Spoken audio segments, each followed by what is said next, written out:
ప్రముఖ singer P Susheela అస్వస్థతకు గురయ్యారు. చికిత్స కోసం ఆమెను చెన్నైలోని కావేరీ ఆసుపత్రికి తరలించారు.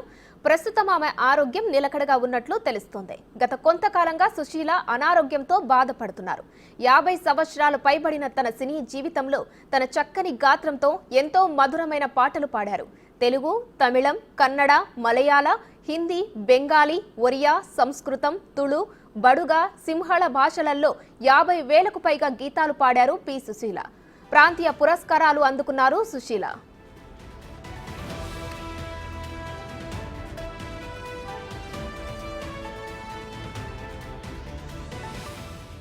ఆంధ్రప్రదేశ్లోనే విజయనగరానికి చెందిన పి సుశీల 1950 నుంచి 1990 వరకు దక్షిణ భారతదేశంలో అత్యంత విజయవంతమైన నేపథ్య గాయకురాలిగా ఎదిగారు. భారతీయ సినిమా రంగంతో సంబంధం ఉన్న ప్లేబ్యాక్ సింగర్. 5 జాతీయ పురస్కారాలు, పలు ప్రాంతీయ పురస్కారాలు అందుకున్నారు సుశీల.